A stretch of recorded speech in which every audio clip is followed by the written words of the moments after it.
기도하심으로 우리 수요 말씀 나눔 시간을 갖도록 하겠습니다. 기도하겠습니다. 천지우주제시여 지극히 높으신 하나님 아버지, 이 추운 날씨에 하나님의 말씀을 사모하여 우리들이 들을 기 있는 자가 되어서 주님의 말씀을 상고할 수 있는 복 있는 사람들이 될 수 있도록 인도하여 주시옵소서. 우리들이 금년에는 베레아 사람들처럼 하나님의 말씀을 듣고 그 말씀의 뜻이 무엇인지 곰곰이 생각하고 주님의 뜻을 깨달음으로 그 말씀에 순종할 수 있는 베레아의 믿음을 회복할 수 있도록 역사하여 주시옵소서. 주님, 이 땅에 그리스도인들이 덕을 세우기 위하여 주님 서로에게 친절하여 부족함을 덮어줄 수 있는 은혜와 서로를 불쌍히 여겨 아픔을 공감해 줄 수 있는 마음과 서로를 용서할 수 있는 예수님의 십자가의 사랑을 실천할 수 있도록 인도하여 주시옵소서. 오늘 말씀도 복된 말씀이 되게 하여 주시사 우리의 신앙을 성숙시키며 예수님을 닮아가게 할 수 있는 성령 충만한 말씀이 되게 하여 주시옵소서. 하나님의 말씀에 귀 기른 자에게 하늘에 놀라운 은혜가 임하게 하여 주심을 믿사오며 예수님의 이름으로 기도 올리옵나이다. 아멘. 하나님이 주시는 말씀 전도서 3장 16절에서 22절, 전도서 3장 16절에서 22절 함께 합독으로 한 절 한 절 읽어가도록 하겠습니다. 또 내가 해 아래서 보건대 재판하는 곳 거기에도 악이 있고 정의를 행하는 곳 거기에도 악이 있도다. 내가 내 마음속으로 이르기를 의인과 악의를 하나님이 심판하시니니 이는 모든 소망하는 일과 모든 행사에 때가 있음이라 하였으며 내가 내 마음속으로 이르기를 인생들의 일에 대하여 하나님이 그들을 시험하시리니 그들이 자기가 짐승과 다름이 없는 줄을 깨닫게 하려 하심이라 하였노라. 인생이 당하는 일을 짐승도 당하느니 그들이 당하는 일이 일반이라. 다 동일한 호흡이 있어서 짐승이 죽음같이 사람도 죽으니 사람이 짐승보다 뛰어남이 없음은 모든 것이 헛됨이로다.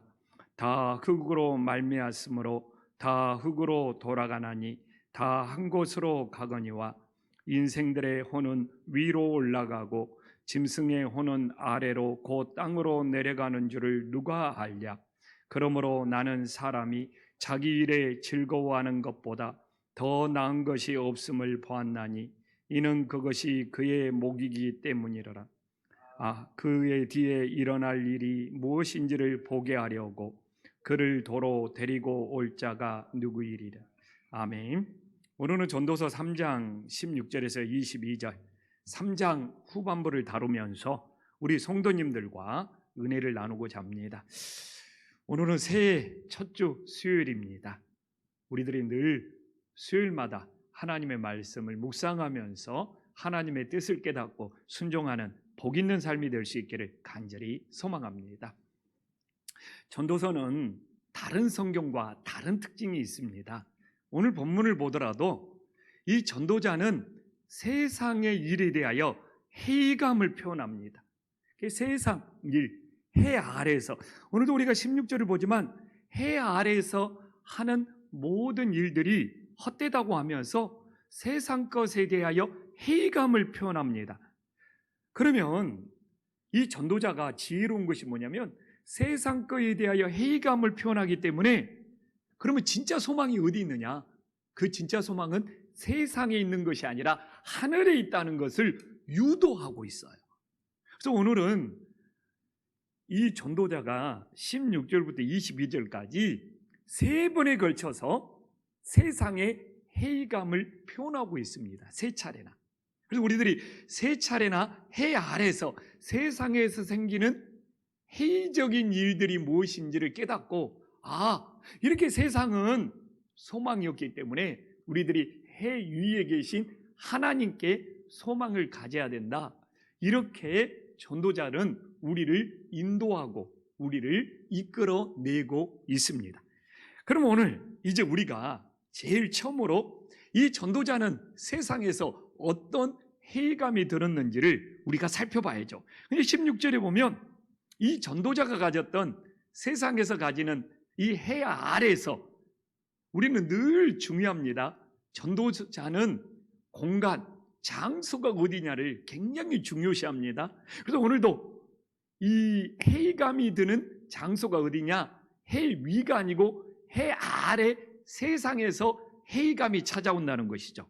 그럼 이 전도자가 느끼는 세상에서 첫 번째 해이감이 뭡니까? 해 아래에서 재판을 하는데 바로 세상에서 하는 재판은 악이 넘치고 세상에서 하는 재판은 정의가 없다는 겁니다. 이 전도자가 있었던 시절, 이 솔로몬 시절에도 세상에서 하는 재판이 정의롭지 못하고 세상에서 하는 재판을 악하다고 말하고 있는 것이죠. 근데 저는 놀라운 것이 이 전도자가 살았던 시절뿐만 아니라 오늘날 우리가 사는 시제도 재판하는 것이 정의롭지 못하고 재판하는 것이 악이 넘쳐서 참으로 혼란스러운 세상을 살고 있다는 것을 우리들에게 보여주고 있습니다. 그래서 저는 아무리 우리가 세상을 바꾸려고 해도 우리가 아무리 좋은 법을 만든다고 해도 또 다른 악한 법이 계속 생겨나지 않을까? 전도자 입장에서는 해이감이 찾아오는 것처럼 저도 그런 마음이 들기도 합니다. 그래서 전도자는 해 아래에서 사람들이 재판하는 것은 정의롭지 못하고 악하다는 이유는 뭡니까? 사람에게 문제가 있다는 겁니다. 이 재판을 하는 사람들이 먼저 악하기 때문에 그 재판이 정의로울 수가 없다는 것이죠. 그렇기 때문에 사람이 바뀌지 아니하면 어떤 재판을 할지라도 그 재판은 정의로운 재판이 될 수 없다는 것이죠. 그래서 재판이 문제가 아니라 이 전도자는 사람이 문제라는 것을 우리들에게 제시해주고 있습니다. 그래서 오늘날도 우리가 아무리 사법부를 바꾸고 재판 이야기를 하지만 사람이 바뀌지 않고는 정의로운 재판을 할 수가 없다는 것이죠. 그러므로 전도자는 17절에 봐보십시오. 하나님은 의인과 악인을 심판한다고 다른 각도로 이야기를 하고 있습니다. 이 이야기가 뭐냐? 해 아래에서는 사람들이 저지른 사건이나 사람들이 저지른 문제를 가지고 재판을 한다는 것이죠. 그러나 17절에 보니까 하나님은 사람들이 일으킨 사건이나 사람들이 일으킨 문제가 아니라 사람이 의인이냐 악인이냐 하나님은 이걸 심판한다는 거예요. 오늘날 우리가 재판장에 가면 사람들이 어떤 사건을 일으켰느냐 그러면서 그 사건의 판결을 통해서 그 사람을 판단하는 겁니다. 그 사건이 얼마나 문제가 있고 얼마나 악하냐를 따져가지고 그 사람에게 형벌을 내리는 겁니다. 그렇기 때문에 세상에 있는 모든 심판은 일어난 사건이나 문제를 가지고 판결을 내려서 그 사람에게 형벌을 내리는 것이죠. 근데 하나님께서는 사건이나 문제가 아니라 그 사람 자체가 문제가 있기 때문에 17절에 하나님은 그 사람이 의인이냐 악인이냐 이걸 심판하여 판결한다는 하나님의 방법에 대해서 우리들에게 보여주고 있습니다. 그렇기 때문에 세상은 사람이 바뀌지 않고 바뀌지 않는 사람들이 계속 재판을 할지라도 정의롭지 못하고 악이 있을 수밖에 없는 거예요. 그러나 하나님께서는 의인이냐 악인이냐 이걸 통해서 어떻게 보면 하나님 나라에 들어올 자와 들어오지 못할 자를 구별하고 계시는 것이죠. 하나님이 바라봤을 때 하나님 눈에 의인은 하나님께 속한 사람이 되겠죠. 하나님 눈에 악인은 하나님께 속하지 않는 사람이 되겠죠. 그래서 우리는 오늘도 살아가면서 내가 하나님께 속한 의인인지 하나님께 속하지 않는 악인인지 우리 자신의 모습을 잘 돌아볼 수 있기를 간절히 소망합니다. 그래서 우리가 해 아래에서 이 세상에서 살면서는 누가 우리 문제나 우리 사건을 판결해 줄 때 정의롭지 못하여 억울한 일을 겪을 수 있어요. 그래서 저도 이 세상에서 예수님 믿으면 세상의 재판이나 판결에 대해서 억울한 일을 겪지 않는다 이렇게 말할 수가 없어요. 왜? 그걸 판결하는 사람들이 악하기 때문에. 그러나 그럴지라도 하나님께서 우리를 심판하실 때는 세상에 속한 악인이 아니라 하나님께 속한 의인이 되어서 구원받는 은혜의 역사가 있기를 간절히 소망합니다. 그래서 예수님 믿는 사람도 저는 세상에서 금년을 또 2021년 새해를 보면서 예수님 믿는 사람도 세상에서 누가 내 문제를 평가하거나 판결할 때 얼마든지 억울할 수 있습니다. 그래서 금년에는 세상에서는 예수님 믿는 사람은 억울한 일이 하나도 없을까 이렇게 말할 수는 없어요. 왜? 세상에 악한 사람들이 너무 많기 때문에. 그러나 우리가 하나님께서 우리를 바라봤을 때 저는 이게 중요한 것 같아요. 세상이 나를 어떻게 평가하느냐가 중요한 것이 아니라 하나님이 우리를 바라봤을 때 우리들이 하나님께 속하지 않는 악인의 길을 가는 것이 아니라 하나님께 속한 의인의 길을 갈 수 있는 것, 이게 예수님 믿는 사람의 가장 중요한 일이 됨을 믿으시기를 간절히 소망합니다. 그래서 이 전도자는 이렇게 세상에서 재판에 대한 회의감을 표현하면서 이걸 유도해서 하나님이 판결하시는 의인과 악인이 더 중요하다고 이렇게 유도하고 있는 이 전도자의 지혜로운 전달이 우리들에게 느껴지고 있는 거예요. 그러면 이제 첫 번째 회의감에 대해서 살펴봤으니까 이제 두 번째 회의감에 대해서 살펴보겠습니다. 두 번째 회의감은 18절에 나와 있지만 해 아래에서 사람들이 짐승과 다를 바가 없다는 것이죠. 그래서 이것도 회의적인 거잖아요. 사람이 짐승과 다를 바가 없다면 얼마나 회의감이 들겠어요. 그러나 이 회의감을 통하여 결국은 우리들이 짐승과 다른 점을 찾아야 된다는 이 전도자의 놀라운 합법이 되는 것이죠. 그래서 재판의 문제는 인간의 판단의 문제잖아요. 인간의 판결의 문제잖아요. 인간의 생각의 문제라고 할 수도 있고, 그러나 인간을 짐승과 다를 바가 없다고 하는 것은 뭡니까? 인간의 존재의 문제잖아요. 인간이 존재하는데 짐승과 다를 바가 없다. 그러면 인간의 존재는, 인간이 존재하는 목적은 뭐냐? 존재의 문제를 다루고 있는 거예요. 그래서 이 재판이라는 것은 인간의 생각이나 인간의 사고의 문제를 다루고 있는 거라면 이 짐승과의 비교는 인간의 존재의 문제를 다루고 있는 것이죠. 인간이 짐승과 다를 바가 없다면 우리가 살아가는 존재, 이 부분에 대해서 회의감이 든다는 겁니다. 이렇게 전도자는 우리들에게 회의감을 들게 한 다음에 그 회의감에서 벗어날 수 있는 궁극적인 길을 찾게 만드는 것이죠. 이게 전도자가 전하는 화법입니다. 그러면 짐승과 다르지 않다는 것을 여러 번에 걸쳐서 전도자는 강조를 하고 있죠. 그래서 19절에 첫 번째로 짐승과 다르지 않는 것이 뭡니까? 동일하게 호흡을 한다는 겁니다. 그러면 짐승과 동일하게 호흡을 한다는 것은 뭡니까? 생리적인 문제죠. 생리제. 호흡이라는 것은 생리적인 문제입니다. 생리적인 문제라는 것은 뭡니까? 우리가 짐승과 본능에 따라 살아간다는 겁니다.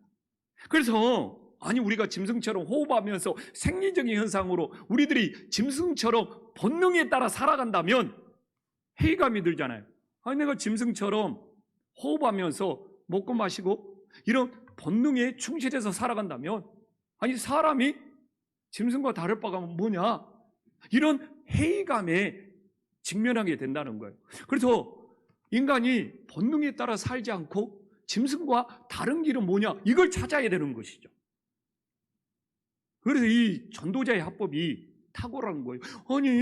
우리가 짐승처럼 호흡하면서 진짜 본능에 따라 살아간다면 도대체 인간이 짐승과 다를 바가 뭐냐? 이 고민이 들지 않겠습니까?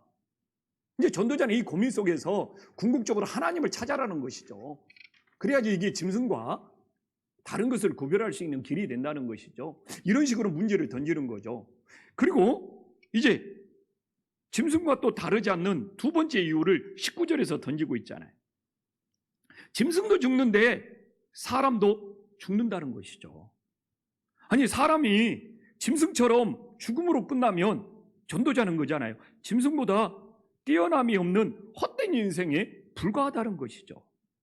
그러면 사람은 진짜 짐승처럼 똑같이 죽고 끝나버리는 건가? 또 이 회의감을 들게 만드는 것이죠. 그렇잖아요. 아니, 우리도 그러면 짐승처럼 먹고 마시다가 죽어버리면 끝나는 건가? 이 고민에 빠지게 만들단 말이에요. 그러면 우리가 짐승처럼 죽고 끝나지 않기 위해서는 어떻게 해야 되느냐? 이 고민 속에서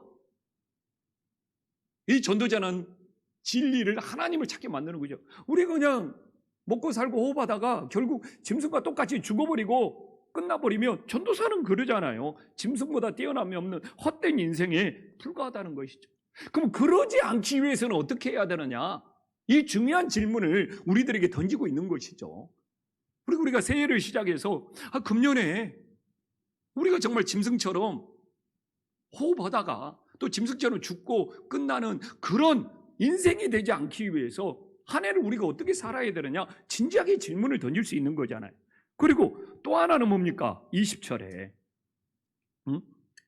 짐승과 다를 바가 없는 우리들의 모습은 짐승도 다 흙으로 시작하고 우리도 다 흙으로 시작했다가 다 흙으로 돌아간다는 것이죠.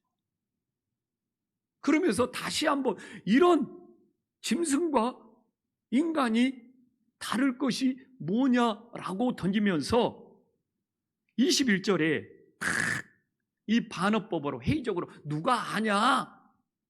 누가 아냐? 따검에서 누가 아느냐? 사람과 짐승이 다른 점을 은근히 던지고 있어요. 21절에. 자, 우리가 21절 말씀 이게 중요하잖아요. 누가 아느냐?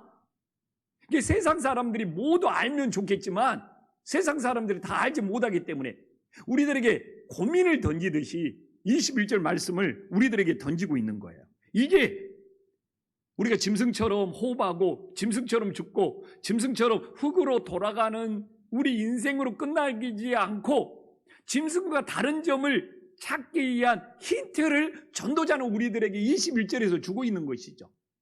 자, 함께 읽어보겠습니다. 시작. 인생들의 혼은 위로 올라가고 짐승의 혼은 아래 곧 땅으로 내려가는 줄을 누가 알랴? 이렇게 탁 던지는 거예요. 의문스럽게 던지잖아요. 전도자의 앞에 회의적으로 던지잖아요. 이게 쉽게 말하면 전도자는 아는 사람도 있지만 모르는 사람들이 더 많고 이런 것들을 모르고 인생이 가버리면 짐승과 다를 바가 없다는 것이죠. 그래서 고민해라는 것이죠. 인생의 혼이 어디로 가는지 우리가 찾아야 된다는 것이죠. 내 인생의 혼이 어디로 가지? 내 영혼이 어디로 가지? 이걸 찾아야지 짐승과 다른 삶을 살아갈 수 있는데 그걸 몰라버리면 오늘 그죠? 누가 알라? 그걸 모르고 끝나버리면 우리는 짐승처럼 이 세상에서 우리의 존재가 사라져버린다는 것을 보여주고 있는 것이죠. 그리고 우리가 새해를 시작하면서 그래도 우리가 짐승과 다른 삶을 살기 위해서는 우리의 영혼이 어디로 가는지를 알아야 되지 않겠습니까? 그래야지 우리들이 짐승처럼 본능으로 살지 않고 영적인 삶을 살아갈 수 있다는 것이죠.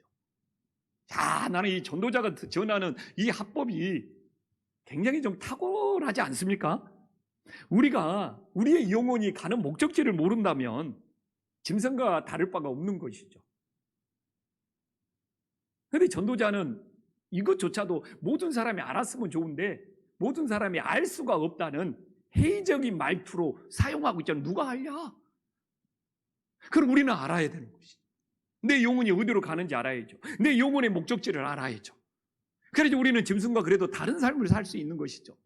우리 2021년을 보내면서도 우리가 먹고 마시는 것이 우리의 전부가 되면 안 되는 것이죠. 그래도 우리는 우리의 존재가 정말 짐승과 다른 그런 모습들이 있어야 되는 것이죠.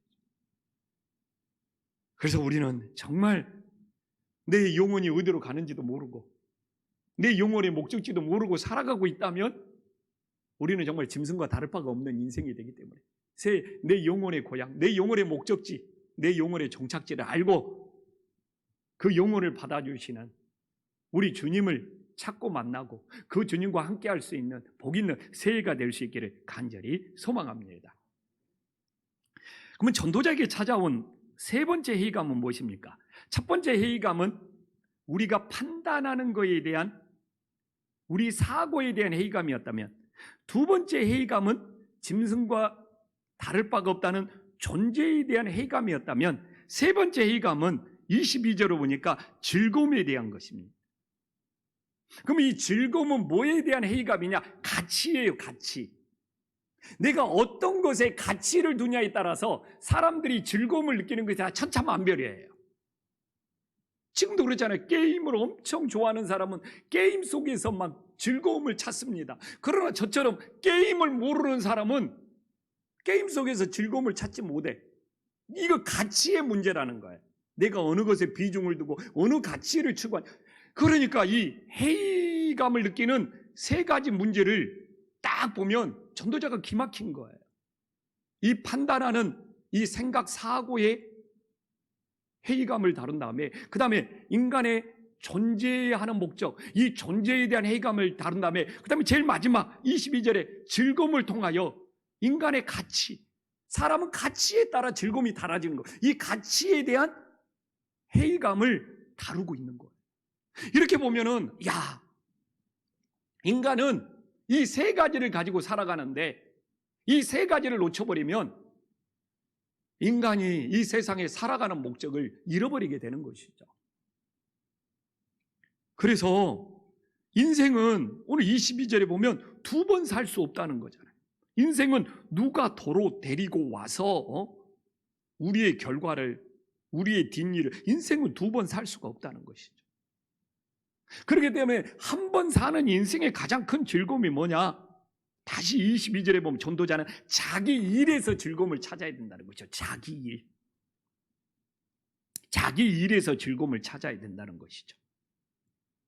저도 2021년에 자기 일에서 즐거움을 찾아야 돼요. 그러려면 인생은 괴로운 인생, 고통스러운 인생, 힘든 인생, 불행한 인생을 보내게 되는 것이죠. 이 목회하는 저에게는 이 목회 속, 이 자기 일 속에서 하나님이 주시는 즐거움을 찾아야지 인생의 기쁨과 감사가 있게 되는 것이죠. 그런데 저는 그렇게 생각을 합니다. 모든 사람이 자기 일을 갖고 있습니다. 자기 일이 없는 사람이 없어요. 근데 이 자기 일이 진짜 하나님과 함께하면 영적인 즐거움이 됩니다. 저는 그래요. 내 일에 하나님이 함께하시고 하나님이 도와주시면 영적인 즐거움이 되지만, 자기 일을 스스로 하면 육적인 즐거움이 저는 된다고 생각을 합니다. 세상적인 즐거움이. 이게 다 모든 사람들이 자기 일을 가지고 있고 그 자기 일을 통해서 즐거움을 추구할 수 있는데, 진짜 하나님을 의지하고 하나님과 함께하면 그건 영적인 즐거움이 돼. 그러나 진짜 하나님 없이 자기 스스로 한다면 그건 저는 정말 육신의 즐거움, 세상의 즐거움이 될 수 있다고 저는 생각을 합니다. 그래서 저는 이 자기 일을, 새해가 시작되었습니다. 모두 자기 일이 있으면 진짜 하나님과 함께 있으면 좋겠어요. 주님이 동행했으면 좋겠어요. 그래서 내 일이, 자기 일이 하나님과 함께함으로 영적인 즐거움이 될 수 있기를 간절히 소망합니다. 저는 이걸 빨리 깨달아야 된다고 생각을 합니다. 그러나 자기 일을 하는데 하나님이 함께하지 않는 일이 된다면 영적인 즐거움이 될 수가 없는 것이죠. 뭔가 그 일을 잘 해내더라도 자기 즐거움, 그냥 인간의 즐거움, 육신의 즐거움에 저는 불과하다고 생각을 합니다. 이게 저도 목회를 2021년에 열심히 할 수 있지만, 이 목회가 하나님이 함께하는 목회가 되었을 때 영적인 즐거움이 되는 것이죠. 그러나 그냥 나 혼자 잘하려고 발버둥 치면은 이건 정말 내 즐거움으로 끝나고, 오히려 즐거움뿐만 아니라 오히려 고통과 괴로움 속에 허우적거릴 수도 있는 것이죠. 그래서 우리는 새해를 맞이하여 주님, 우리 모두에게 각자 자기 일이 있습니다. 이 일이 진짜 하나님을 의지하고 하나님과 함께함으로써 영적인 즐거움이 될 수 있는 새해가 될 수 있기를 간절히 소망합니다.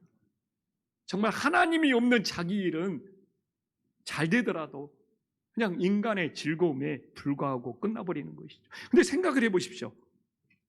오늘날 인생들은 모두 다 즐거움을 찾습니다. 근데 하나님이 없는 즐거움, 육적인 즐거움을 지나치게 추구하면 사람들이 타락해요.